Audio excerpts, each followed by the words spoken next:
Families Party. Thrilled to be here with this amazingly broad coalition of New Yorkers who support the paid sick days legislation. Progressive small business owners, advocates for women, labor unions, community groups, policy experts, and nonprofit leaders, some elected officials who will be introduced, and some soon-to-be elected officials, Jimmy Williams and Jimmy Van Bramer, and Danny Trump, who I get to introduce. This is a great moment. Of course, the wonderful members of Make the Road, 32BJ, and Rob.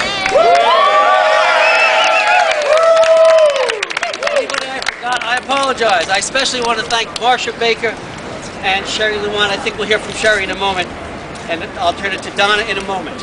This is a very straightforward and simple idea. About 50% of workers in New York City cannot take a paid day off when they are sick. They have to choose between the paycheck and taking care of themselves or loved ones. It violates the basic golden rule. Don't do unto others as you don't want to have done unto you. If you are not willing to work without paid sick days, don't ask other people to do it.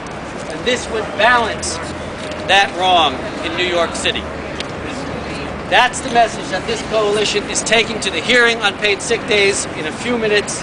That's the message we are counting on our current city council members and new comptroller to take forward. The New York State Paid Leave Coalition.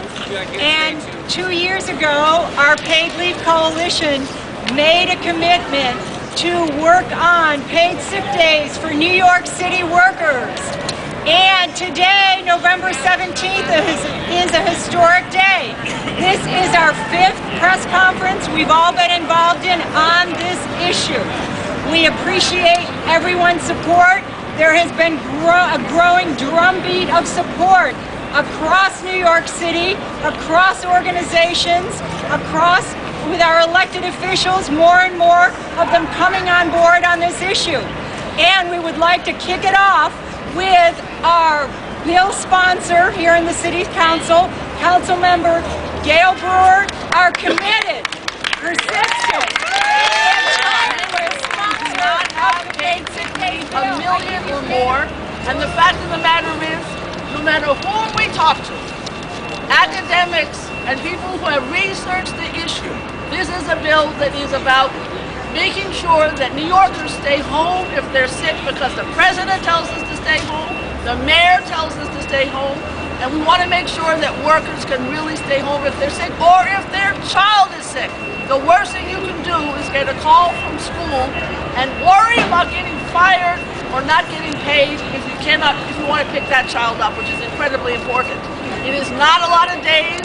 It is an earned paid sick leave. You have to be on the job for quite some time before you actually get to participate in the program. This is a bill that has a lot of thought, a lot of research, and is really important to the possibly going to be coming here. We need to make sure that people aren't forced to go to work when they may be sick. That's going to expose everybody else to the problem. It's just totally practical in addition to it's fair, the thing that must be done, and I urge the council today to discuss and pass this very, very important bill. And now I'd like to introduce the Borough President of Manhattan, my son, Scott Stringer. Thank you. Council members, newly elected council members, I just want to say a couple of things on this issue. First, the Brewer bill strikes that balance that we need between business and workers. It's a bill that has been well thought out, well crafted, so that it gets the desired result. And what is that result? We don't need to create more sick people because sick people must go to work. That is the most ridiculous thing we've ever heard. Think about going to breakfast in the morning and ordering a bagel and getting a side dish of H1N1 because the person who served it was not feeling well. That is counterproductive to everything we believe, both in terms of our economy and what we believe is right.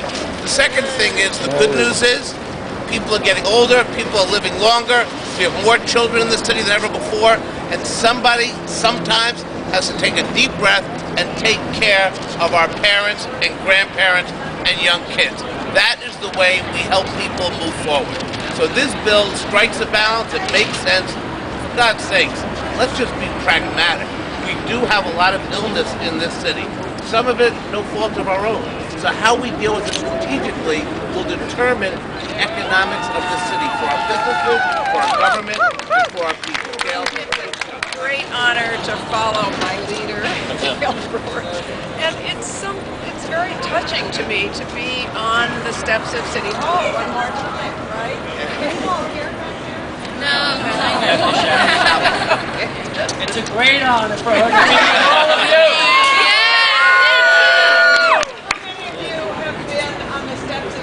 Demonstrating before. For how many is it the first time? First time.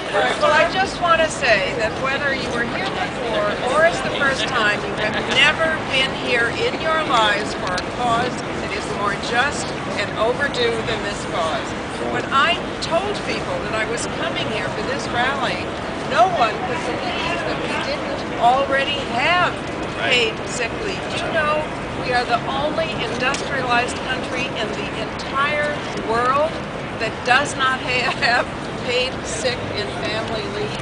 This is an outrage, and it's a special outrage because it is centered on the 1.5 million poorest workers in this city. And they are also the majority of the parents of kids in public schools.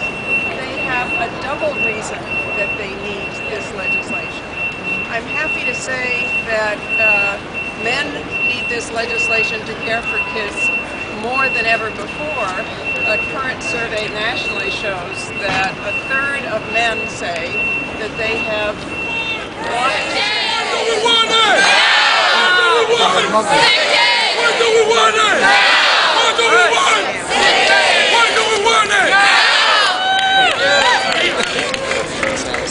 We've been working that's going to work with food or around people.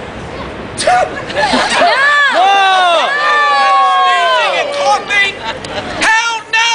Hell no! And everyone, all the medical experts say, if you're sick, if you have a fever, stay home. I cannot stay home if I don't get paid. Who's going to pay the rent? Who's going to feed my family? That's what this is about. Thank you.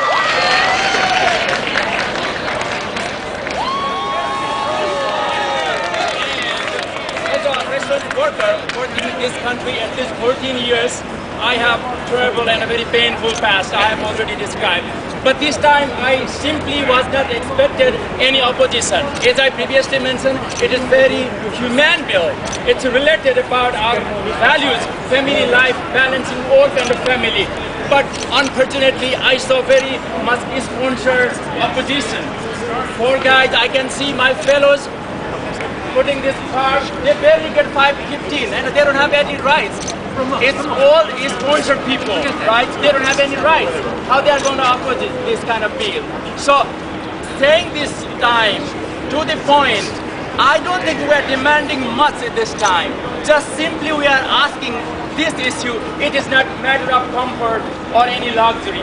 We simply asking, it's a very human-related issue. It's a very fundamental right. We just need it. Just imagine a scenario. You just drop your child in the school. You see the situation, 4,000 surplus is already there. H1N1 viral infection is going on. But after 1 hour maybe, you get a call from the school. Your child is sick. Can you come back to pick up? What is your response?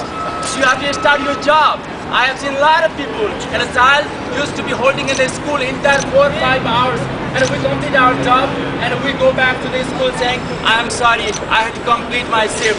This is the thing happening all the time.